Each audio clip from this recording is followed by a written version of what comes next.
So bridal event, ఓకేనా. Makeup అంటే మీకు తెలిసి ఒక పెళ్ళిళ్ళు మాత్రమే కాదు కదా, కాకపోతే ఏంటంటే పెళ్ళిళ్ళు మాత్రం ఎక్కువగా ఉన్నాయి. అంటే ఇప్పుడున్న దాంట్లో ఏంటంటే ఇక్కడ నుంచి మనం మొదలు పెట్టుకుంటే డిసెంబర్ నుంచి కనుక స్టార్ట్ చేస్తే మే వరకు పెళ్ళిళ్ళ సీజనే ఉంటుంది. అందులో సంగీత్ అని, మెహందీ అని ఇలా చాలా ఉంటాయి కదా, ఫోటో షూట్ అని, ప్రీ వెడ్డింగ్ షూట్ అని చాలా జరుగుతూ ఉంటాయి. సో అవసరం ఉంటుంది కాబట్టి డెఫినెట్గా అక్కడ అవకాశం ఉంది. మీకు అవకాశాన్ని మీరు గుర్తించి మీరే పట్టుకోవాలి. ఎక్కడెక్కడ పెళ్ళిళ్ళు ఉన్నాయి, ఏంటిది, ఈ సీజన్ ఏంటి, దీనికి తగ్గట్టు ఏంటి అని చెప్పి సీజనల్ వైజ్ కూడా నేను మీకు చెప్తాను, ఓకేనా.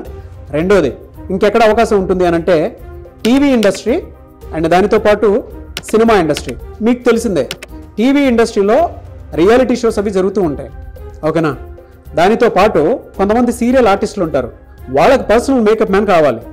సో దాన్ని ఒక పిఆర్ని కనుక మీరు పట్టుకుంటే డెఫినెట్గా కొంతమంది ఆర్టిస్టులు మీతో పాటే వర్క్ చేయడానికి ఇంట్రెస్ట్ చూపిస్తారు. అది ఎలా అంటే జనరల్గా మీరు టీవీ హౌసెస్కి వెళ్ళినా అంటే కొన్ని ఛానల్స్ ఉంటాయి, ఆ ఛానల్స్ దగ్గరికి వెళ్ళి మీ ప్రొఫైల్ ఇచ్చి ఇలా నేను రమేష్ మేకప్ స్టూడియోలో చేశానండి, సో నేను మేకప్ ఆర్టిస్ట్గా ఒక 30 days కోర్స్ పూర్తి చేశాను, సర్టిఫైడ్ అని చెప్పేసి చెప్తే కొన్ని మీడియా హౌస్ ఛానల్స్ మిమ్మల్ని తీసుకుంటాయి, ఓకేనా. సో అటువంటి చోట్ల మిమ్మల్ని మీరు ప్రూవ్ చేసుకోవడానికి మీ రెజ్యూమ్ తీసుకోను, మీ ప్రొఫైల్ తీసుకోను, అండ్ మీరు చేసినటువంటి వర్క్ చేసుకోను అండ్ కొంతమందికి ఇక్కడ చేసినటువంటి వర్క్ ఏదైతే ఉంటుందో పోర్ట్ఫోలియో బిల్డ్ చేసింది కొంచెం ఉంటుంది.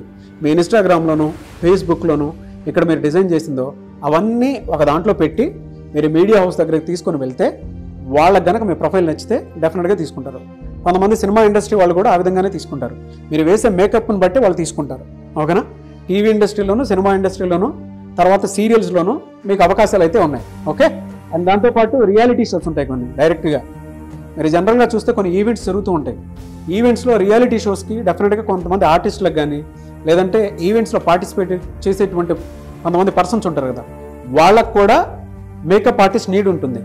అది మీరే గమనించి అవి కనుక్కొని ఆ అవకాశాలు కూడా మా దగ్గర ఉన్నాయని చెప్పేసి మీరు గ్రహించి అక్కడికి వెళ్ళి తెచ్చుకోవాలి, ఓకేనా. అండ్ థర్డ్ది ఫ్యాషన్ అండ్ ఎడిటోరియల్ మేకప్. దీన్ని ఏమంటారంటే జనరల్గా ఫ్యాషన్ ఇండస్ట్రీలోను ఎడిటోరియల్ మేకప్లోనూ మీకు అవకాశాలు ఉంటాయి. అంటే మీకు అది తెలియదు ఎలా ఉంటుందనంటే కొన్ని చోట్ల మీరు చాలామంది బిగ్ బాస్లో వెళ్ళినటువంటి కంటెస్టెంట్స్ని చూసుంటారు. మేము మోడలింగ్ చేసి ఇచ్చామని చెప్పేసి ఒక వర్డ్ వాడతారు, ఓకేనా. ప్రతి మోడల్కి ఒక పర్సనల్ బ్యూటీషియన్ కానీ మేకప్ ఆర్టిస్ట్ కానీ అవసరం. సో అటువంటి చోట్ల కూడా మిమ్మల్ని తీసుకోవడానికి అవకాశం ఉంటుంది. సో అక్కడ కూడా అవకాశం ఉందని మీరు గ్రహించాలి. దాంతోపాటు కొన్ని మ్యాగజైన్స్ ఉంటాయి, స్టార్స్ ఉంటారు, మహేష్ బాబు గారు లాంటి వాళ్ళు ఉంటారు. వాళ్ళు ఏం చేస్తారంటే కొన్ని మ్యాగజైన్స్ మీద మంచి ఫొటోస్ తోటి కనిపిస్తూ ఉంటారు, యాడ్స్ జరుగుతాయి, పెద్ద పెద్ద యాడ్లు చేస్తూ మ్యాగజైన్స్ మీద కనిపిస్తూ ఉంటారు వాళ్ళు. కొంతమంది థమ్స్అప్ యాడ్ అని, కొంతమంది ఫ్యాషన్ షో యాడ్ అని అవి చేస్తూ ఉంటారు, ఓకేనా. అండ్ కొంతమంది ఏంటంటే కొన్ని కంపెనీస్కి అంబాసిడర్గా ఉంటారు, వాళ్ళ బ్రాండ్స్ని ప్రమోట్ చేయడం కోసం చెప్పేసి యాడ్స్ చేస్తారు. ఆ యాడ్స్కి వర్క్ చేయడానికి వాళ్ళతో పాటు కలిసి అసోసియేట్ అవ్వడానికి మేకప్ ఆర్టిస్ట్ని తీసుకుంటారు. సో అక్కడ కూడా మీ నీడ్ ఉంటుంది, అది కూడా మీరు గమనించాలి. ఇంకొన్ని కేటగిరీస్ కూడా ఉన్నాయి. కొన్ని చోట్ల స్పెషల్ ఎఫెక్ట్స్ మేకప్స్ ఉంటాయి కొన్ని. అంటే మీరు సినిమాల్లో చూస్తే యాక్సిడెంటల్ సీన్స్ ఉంటాయి, ఏడ్చే సీన్ ఉంటుంది. కొన్నిట్లో అయితే ఇప్పుడు అరుంధతి లాంటి సినిమాలో అయితే స్పెషల్గా విజువల్స్ కోసం మాత్రమే వేసేటువంటి మేకప్లు కొన్ని ఉంటాయి. పుష్ప లాంటి సినిమా చూస్తే ఆ ఆహార్యం చూశారు కదా అల్లు అర్జున్ గారిది, ఓకేనా. అలాంటి మేకప్లకి కొంతమందిని చూసి తీసుకుంటారు. సో అటువంటి వాటిల్లో కూడా మీకు అవకాశం ఉంటుంది, ఓకేనా. కొన్ని మీరు హాలీవుడ్ సినిమాలు చూస్తే మీరు ఇందాక చూశారు కదా, అంటే ఫేస్ మీదే తెలియకుండానే కొన్ని కత్తిఘాట్లు ఉన్నట్లు అటువంటి వాటికి సంబంధించిన చూసుంటారు మీరు. అదే ప్రోస్థెటిక్ మేకప్ అంటారు. మామూలుగా చెప్తున్నాను, ఎక్స్క్లూజివ్గా కొంతమందిని మాత్రమే తీసుకుంటారు అటువంటి వాటికి. స్టార్ హీరో సినిమాకి కొంతమందిని మాత్రమే తీసుకుంటారు. సో అక్కడ కూడా మీకు అవకాశాలు ఉన్నాయి, దాన్ని కూడా మీరు గుర్తించాలి. తర్వాత కార్పొరేట్ ఈవెంట్స్ జరుగుతూ ఉంటాయి. సో కార్పొరేట్ ఈవెంట్స్లో కూడా మీ నీడ్ ఉంటుంది. ఇప్పుడు కొంతమంది యాంకర్స్ కార్పొరేట్ ఈవెంట్స్ జరుగుతాయి కదా, మీరు జనరల్గా చూసుంటారు. పెద్ద పెద్ద హోటల్స్లో, తారకైతే లాంటి హోటల్స్లో కొన్ని ఈవెంట్స్ జరుగుతూ ఉంటాయి. అక్కడ యాంకర్స్కి కానీ గెస్ట్లకు కానీ పర్సనల్గా ఒక మేకప్ మ్యాన్ నీడ్ ఉంటుంది. అటువంటి కార్పొరేట్ ఈవెంట్స్ చోట డెఫినెట్గా మీకు అవకాశం ఉంటుంది, అది మీరే గుర్తించాలి.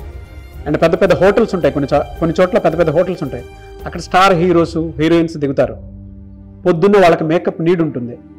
జస్ట్ ఎవరైనా మేకప్ ఆర్టిస్ట్ ఉన్నారా అని చెప్పి కింద రిసెప్షన్ వాళ్ళకి కాల్ చేస్తారు. ఆ డెస్క్కి కాల్ చేస్తే మీరు ఆల్రెడీ అక్కడ రెజ్యూమ్ ఇచ్చేసి ఉంటే, మీ ప్రొఫైల్ కనుక అక్కడ బిల్డ్ చేసి ఉంటే డెఫినెట్గా ఫస్ట్ మీకే కాల్ చేస్తారు. స్టార్ హోటల్స్ ఉంటాయి కదా, అక్కడ కార్పొరేట్ ఈవెంట్స్ ఎక్కువ జరుగుతూ ఉంటాయి. ఈవెన్ బయట కూడా కండక్ట్ చేస్తూ ఉంటారు కొంతమంది. అక్కడ కూడా అవకాశాలు ఉంటాయి, దాన్ని మీరే గుర్తించి పట్టుకోగలగాలి. Education and training. మీకు కనుక నాకు అవకాశాలు ఎక్కడికి రావట్లేదు, ఇక మేము నేర్చుకున్నా కూడా ఉపయోగం లేదని మీకు అనిపించినప్పుడు నోటి మాట బాగుంటే ఆటోమేటిక్గా మీకు అవకాశాలు వస్తాయి. మీ ఇంట్లో పిల్లలు ఉంటారు, మీ పిల్లలకి మేకప్ వేసి ఇన్స్టాగ్రామ్లోను ఎఫ్బీలోను అటువంటి వాటిల్లో పోస్ట్ చేసి ఈ మేకప్ గురించి నేను ఇది ఇవాళ చేశానని చెప్పి వాటికి సంబంధించినటువంటి అనాలిసిస్ ఇవ్వండి. లేదా బయట కొన్ని కంపెనీస్ మా ప్రోడక్ట్ని ప్రమోట్ చేయమని చెప్పి కొన్ని మేకప్ ప్రోడక్ట్స్ ఇస్తాయి. వాటి మీద రివ్యూస్ ఇచ్చి మీ ఇన్స్టాగ్రామ్లోను ఫేస్బుక్లోను లింక్డ్ఇన్లోను వాట్సాప్లోను పోస్ట్ చేసి అవేర్నెస్ క్రియేట్ చేయండి. అదొక అవకాశంగా భావించి దాన్ని కూడా తీసుకోండి. ఓకేనా? అక్కడ కూడా మీకు అవకాశాలు ఉన్నాయి, ఎడ్యుకేషన్ అండ్ ట్రైనింగ్. అండ్ ఇవాళ బయట కనుక మీరు చూస్తే రమేష్ మేకప్ స్టూడియో లాంటివి బయట అకాడమీస్ చాలా వచ్చాయి. వాళ్ళకి టీచర్స్ కావాలి. ఓకే, ఆ టీచర్స్ మీరే ఎందుకు కాకూడదు? అందరూ బిజినెస్ చేయాలని లేదు కదా. అలాంటి ఒక 4-5 ఇన్స్టిట్యూట్లు ఒప్పుకోండి, మీరు కొన్ని మాట్లాడుకోండి. లేదు రమేష్ గారికి 3 ఉన్నాయి ఇక్కడ, కానీ నేను విజయవాడ వైజాగ్ ఇక్కడ కవర్ చేస్తాను, నాకు మేకప్ నాలెడ్జ్ ఉంది కదా, మీరే అడగొచ్చు, డిమాండ్ చేసుకోవచ్చు మీ దగ్గర వర్క్ ఉంటే. ఓకేనా? సో ఎడ్యుకేట్ చేసుకోవచ్చు, ట్రైనింగ్ కూడా ఇవ్వచ్చు, క్లాసెస్ కూడా మీరు కండక్ట్ చేసి పెట్టవచ్చు. క్లారిటీ వచ్చిందా? అవకాశాలు ఉన్నాయని తెలుస్తుందా? ఇవన్నీ ఎవరు క్రియేట్ చేసుకోవాలి? Okay, freelancing and social media. ఓకేనా? మీకు జనరల్గా చూస్తేనే అర్థమవుతుంది. బయట నేను మీకు ఇందాక చెప్పాను కదా, ప్రతి కార్పొరేట్ కంపెనీకి పర్సనల్గా కొంతమందిని తీసేసుకుంటారు. బయట కొన్ని లాక్మీ లాంటి కంపెనీస్ ఉంటాయి. ఎగ్జాంపుల్గా చెప్తున్నాను. ఏదంటే కొన్ని ఇన్స్టిట్యూట్స్ ఉంటాయి, అక్కడికి వెళ్ళి మీరు ఫ్రీలాన్సింగ్గా కూడా చేయొచ్చు, ఒక్కొక్క టీచర్గా మీరు వెళ్ళొచ్చు, ట్రైన్ చేయొచ్చు. లేదు అనుకుంటే మీ దగ్గర పర్సనల్గా ఇన్స్టాగ్రామ్ కానీ ఫేస్బుక్ కానీ యూట్యూబ్ కానీ ఉంటే ఎవరైతే ఇన్ఫ్లుయెన్సర్స్ ఉంటారో వాళ్ళతోటి మీరు టైఅప్ అయ్యి మిమ్మల్ని మీరు ప్రమోట్ చేసుకొని అన్నా సరే, మీ వర్క్ను ప్రమోట్ చేసుకుని అన్నా సరే, ఆ విధంగా మీరు మనీ ఎర్న్ చేసుకోవడానికి అవకాశం ఉంది. ఇది ఒక రకమైనటువంటి ఆపర్చునిటీ. ఓకేనా? బయట చాలామందికి కొన్ని కార్పొరేట్ హౌసెస్లో అయితే డెఫినెట్గా మీలాంటి వాళ్ళే తీసుకుంటారు. పెద్ద పెద్ద కంపెనీస్ ఉంటాయి కదా, అక్కడ నీడ్ ఉంటుంది, రెగ్యులర్గా నీడ్ ఉంటుంది. ఒక ఈవెంట్స్ అనే కాదు, ఇప్పుడు కార్పొరేట్ కంపెనీ సీఈఓస్ ఉంటారు, మాలాంటి సీఈఓస్ ఉంటారు. పర్సనల్గా ఒక మేకప్ ఆర్టిస్ట్ డెఫినెట్గా కావాలనుకుంటారు. ఏ టైంలో ఏ ఈవెంట్ జరుగుతుందో తెలియదు కదా. ఇప్పుడు నేను ఇవాళ ఇక్కడికి వస్తున్నానని నాకు తెలియదు కదా, సడన్గా వచ్చేస్తూ ఉంటాము. జనరల్గా చెప్తున్నాను. ఓకేనా? అటువంటి వాటిల్లో కూడా పర్సనల్గా ఒకళ్ళు మెయింటైన్ చేస్తూ ఉంటారు.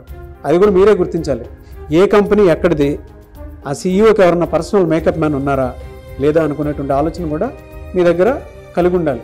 అలా కూడా మీకు చాలా అవకాశాలు వస్తాయి. ఇప్పుడు కొన్ని మీడియా హౌసెస్కి ఎండీస్ ఉంటారు. ఓకేనా? వాళ్ళకు కూడా మేకప్ మ్యాన్ కావాలి కదా, సో అక్కడ కూడా మీకు అవకాశం ఉంటుంది. నెక్స్ట్ లాస్ట్ది, ఇన్ని అవకాశాలు ఉన్నాయని చెప్పడానికి రీటైల్ బ్రాండ్ అండ్ ఎంగేజ్మెంట్ అని చెప్పేసి ఒక పాయింట్ రాసుకోండి. యాక్చువల్గా మీకు తెలిసినటువంటి వాటిల్లో బయట కొన్ని ప్రోడక్ట్స్ ఉంటాయి కదా, ఇక్కడ మీరు వాడేటువంటి ప్రోడక్ట్స్ ఉంటాయి కదా, వాటి మీద రివ్యూస్ ఇవ్వడం కోసం అని చెప్పేసి టాప్ క్లాస్ నాలెడ్జ్ ఉండేటువంటి స్టూడెంట్స్ని కొంతమందిని చూస్ చేసుకుంటారు. మీకు కనుక భాష బాగుందనంటే, బాగా మాట్లాడగలుగుతున్నారు అనుకుంటే, వాళ్ళు మీతో టైఅప్ అయ్యి మీతో మాట్లాడి వాళ్ళ ప్రోడక్ట్స్ మీకు ఇచ్చి సేల్ చేయమని చెప్తారు. మీరు ఏ యూట్యూబ్లోనూ ఇన్స్టాగ్రామ్లోనూ ఫేస్బుక్లోనూ వాటి మీద రివ్యూస్ ఇచ్చినా కూడా కంపెనీ సేల్ అయినందుకు ఎంత మార్జిన్ అని చెప్పి ఒక పర్సంటేజ్లో మీకు అవకాశాన్ని కల్పిస్తుంది. ఓకేనా? ఎంతో కొంత పర్ మంత్ ఇంత సంపాదించుకోవచ్చు అని అనుకోవడానికి ఇది ఒక అవకాశం మీకు. కొన్ని మనం హైదరాబాద్లోనే చూస్తే మేకప్ స్టోర్స్ చాలా ఉంటాయి, కొన్ని ప్లేసెస్లో మాత్రం బాగుంటాయి.